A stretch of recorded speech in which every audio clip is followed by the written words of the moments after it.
Dos and does it means कि हमें क्या करना चाहिए और क्या नहीं करना चाहिए। ये एक बहुत इंपॉर्टेंट रोल होता है किसी भी बिजनेस के अंदर। जब आप किसी बिजनेस की स्टार्टिंग करते हैं तो हर एक इंसान बताता है कि इस बिजनेस के अंदर ये हमें काम करने चाहिए, लेकिन ये बहुत कम लोग बताने वाले होते हैं कि हमें ये काम नहीं करने चाहिए। हमें इस बात पर भी जोर देना चाहिए कि अगर हम ये काम करेंगे तो हमें ये नुकसान हो सकते हैं। तो हमारा आज का जो टॉपिक है हमने यही रखा है कि हमें क्या काम नहीं करने चाहिए किसी भी बिजनेस के अंदर। जब हम बात करें किसी नेटवर्क मार्केटिंग के अंदर या डायरेक्ट सेलिंग के अंदर तो हमें ये जानना जरूरी है हमें क्या नहीं करना चाहिए, यानी डूज डज नॉट। तो मैं आज आपके लिए स्पेशल वीडियो लेकर आया हूँ जो आपको एक इन्फॉर्मेशन मिलेगी हमें किसी भी नेटवर्क मार्केटिंग में सफल होने के लिए क्या चीज नहीं करनी चाहिए। अगर आप ये जान गए कि हमें किसी भी नेटवर्क में ये नहीं करना चाहिए तो सफलता आपके कदमों में है। तो इसी के साथ हम आपको इस वीडियो में बहुत सारी चीजें शेयर करने वाले हैं, तो प्लीज इस मेरे वीडियो को आप अंत तक बने रहिए। चलते हैं पहले स्टेप पर।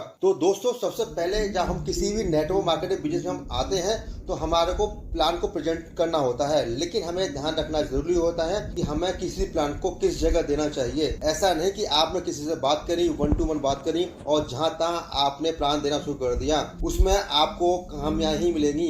वो प्लान सक्सेस होने के चांसेस बहुत ज्यादा कम हो जाते हैं। सबसे पहले हमें सोचना है कि जो प्लान हम देने वाले हैं आपका प्लान सेफ हो और प्लान देते समय आपका जो 100% जो प्रेजेंट माइंड आपके साथ रहना चाहिए। जो प्लान सुनने वाला है उसका भी आप पर पूरा फोकस रहना चाहिए। अक्सर आपने देखा होगा जब आप किसी से बात करते हैं तो प्लान लेने वाला इंसान आपको अपनी कन्वीनियंट जगह पर बुलाएगा, जैसे किसी शॉप पर या अपने ऑफिस में या अपने घर पर। लेकिन हमें इस चीज का ध्यान रखना चाहिए कि जो इंसान हमें प्लान को सुनने जा रहा है वो जगह सेफ है और ठीक जगह है या नहीं। तो हमारा प्लान पहला पॉइंट यही बनता है, प्लान एट सेफ प्लेस। जब आप किसी को प्लान अपना प्रेजेंट कर रहे हैं तो सबसे पहले हमें डायरेक्ट किसी को प्लान नहीं दिखाना चाहिए, ना ही कंपनी के बारे में डायरेक्ट बताना चाहिए। सबसे पहले हमें नॉर्मल बातें करनी चाहिए जिससे आपका प्लान सुनने वाला है। आप 1 to 1 प्लान कर रहे हैं या ग्रुप प्लान कर रहे हैं तो डायरेक्ट हमें कभी प्लान को शो नहीं करना चाहिए। सबसे पहले हमें अपने ऑडियंस से कनेक्ट होना है और साथ साथ अगर 1 to 1 कर रहे हैं तो हमें उसके बारे में जानना जरूरी है,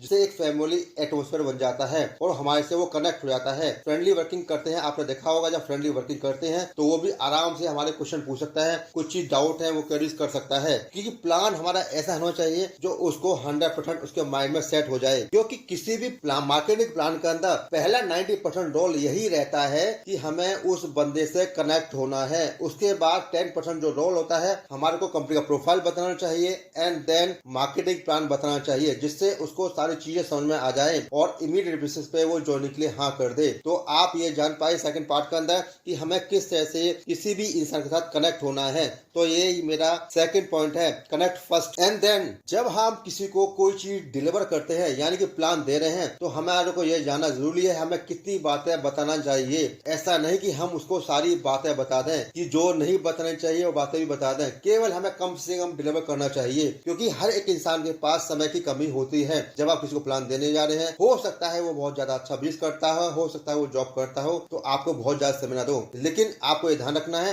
कि मिनिमम टाइम के अंदर आपको मिनिमम लेस चीज आपको डिलीवर करनी है, जिससे आपको सारी चीजें उसे बता पाए, कम से कम वर्डों में उसको आप एक्सप्लेन कर पाए। यहाँ आपका ये जानना जरूरी हो जाता है कि हमें यहाँ पर क्या चीज नहीं बतानी चाहिए और क्या चीज बतानी चाहिए। आप अगर किसी प्रोडक्ट बेस्ड कंपनी के अंदर है तो आप किसी एक प्रोडक्ट के बारे में उसे इन्फॉर्मेशन दे सकते हैं कि उसके अंदर क्या खास बात है और उस कंपनी का जो मार्केटिंग प्लान है बाकी मार्केटिंग प्लान से क्या डिफरेंस है, उसके अंदर क्या खास बात है। तो इससे हमारा थर्ड पॉइंट बनता है डिलीवर लेस, यानी कि हमने कम से कम चीज को डिलीवर किया और ज्यादा से ज्यादा उसे इन्फॉर्मेशन दे दी जिससे वो इमीडिएट बेसिस पे यस को कन्वर्ट हो जाए। एंड देन आपका फोर्थ पॉइंट बनता है शो टेस्टिमनी, यानी टेस्टिमनी का मतलब होता है आपको टेलिंग स्टोरी टेलिंग आना चाहिए। किस तरह से आप अपना बिजनेस को कर रहे हैं, किस तरह से आपकी टीम ग्रोथ कर रही है, आपको ये बताना होता है। किस तरह से आपकी लाइफ में चेंजेस आए, कितनी आप इनकम कर रहे हैं, आपकी लाइफ के अंदर प्रोडक्ट्स को लेकर क्या चीज है, आपकी टीम के अंदर क्या है, फैमिली के अंदर क्या है, ये सब स्टोरी टेलिंग के अंदर आता है। पहले क्या थे और अब क्या है और आने वाले टाइम के अंदर क्या होने वाला है। तो ये सब आपका pre plan plan less word के अंदर रहना चाहिए। किसी भी नेटवर्क मार्केटिंग के अंदर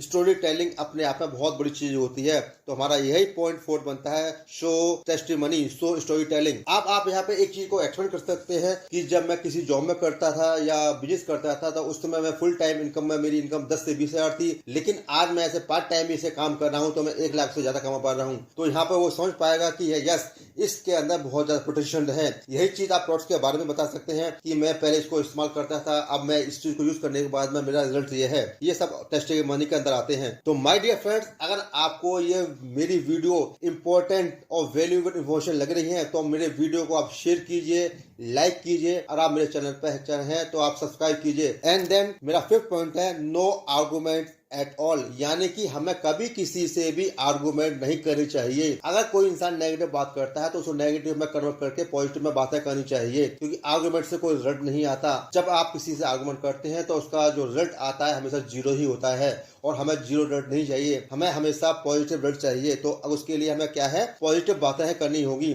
उसको इस तरह से समझाना होगा कि उसे आसानी से समझ में आ जाए। अगर आप किसी को ग्रुप में प्रेजेंट कर रहे हैं तो अगर एक बंदा नेगेटिव बात कर रहा है, आर्गुमेंट कर रहा है, उसे बोलिए कि अगर आपको कोई क्वेश्चंस है तो मैं आपसे पर्सनली मिलकर बातें समझा दूंगा सही चीजों के लिए। अगर आप 1 to 1 कर रहे हैं उसे आर्गुमेंट न करके उसे प्रॉपर वे में समझाएं। एंड देन हमारा 6th पॉइंट है, शॉर्ट प्रोडक्ट डेमो। जब कभी हम लोग प्रोडक्ट बेस्ड कंपनी में काम करते हैं तो वहाँ के जो कस्टमर्स होते हैं या आपने प्लान को प्रेजेंट किया है तो वहाँ पर आपको डेमो कभी कभी शो करना होता है। तो ये हमें जो डेमो शो करना है वो शॉर्ट में करना है, डिटेल में नहीं जाना। आप उनको समझाएं कि इसको आप स्टार्ट कीजिए, अगर आपको अच्छा लगता है तो आप दूसरी चीज को ट्राई कर सकते हैं। उससे क्या है कि आपके क्लोजिंग के चांसेस ज्यादा हो जाते हैं और आपकी टीम की ग्रोथ चांसेस बढ़ जाते हैं। यानी कि हमें प्रोडक्ट को भी हमें डेमो जो देना है वो शॉर्ट टाइम के अंदर देना है। आप किसी को बिजनेस के बारे में बता रहे हैं तो भी कम समय के अंदर सारी चीज इन्फॉर्मेशन देनी है। एंड लास्ट 7th पॉइंट है, नो डिटेल कैलकुलेशन। हमें कभी भी जाकर बहुत ज्यादा डिटेल में कैलकुलेशन नहीं देनी, हमें शॉर्ट वे में उसे कैलकुलेशन को समझाना है कि ये चीज होती है। क्योंकि जब आप किसी को समझाते हैं, आप किसी को ज्यादा समझाएंगे तो वो क्या डीप में चला जाएगा और उसको कुछ भी समझ नहीं आने वाला।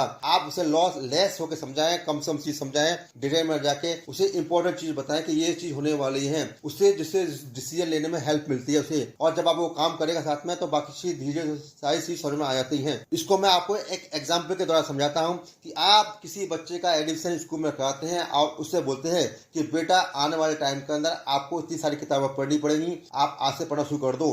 तो संभव नहीं है। लेकिन वही बच्चे से बोलते हैं कि बेटा आप शुरू करो, बैठना उठना खाना पीना सिखाते हैं, उसके बाद वो ABCD सीखता है, 1 2 3 सीखता है, और वो देखते देखते आने वाले सालों के अंदर वो डॉक्टर, इंजीनियर या अच्छा अफसर बन जाता है। ठीक उसी प्रकार से हमें जब किसी को हम लोग प्लान को प्रेजेंट करते हैं तो हमारे लिए वो बेबी की तरह है, उसे हमें ABCD सिखानी है, ना कि उसे डॉक्टर या मेडिकल बनाना है। वो धीरे धीरे अपने आप सीख जाता है। It's all about practice. तो माय डियर फ्रेंड्स, ये चीज मैंने आपके साथ शेयर की। उम्मीद करता हूँ कि ये सारी चीजें आपको समझ में आई होंगी। अगर आपके माइंड में कोई क्वेश्चन है, कोई क्वेरीज हैं, तो आप मेरे कमेंट बॉक्स में जाकर लिख के मेरे से जानकारी ले सकते हैं। आपको यहाँ मेरा नंबर भी मिल जाता है जो मेरे से डायरेक्ट बात कर सकते हैं। तो दोस्तों, आज का हमारा ये 10 डेज का चैलेंज लास्ट डे था, यानी 10th डे था। तो हम मिलते हैं आपको नई वीडियो में नए टॉपिक के साथ में। तो thank you very much, see you soon, bye.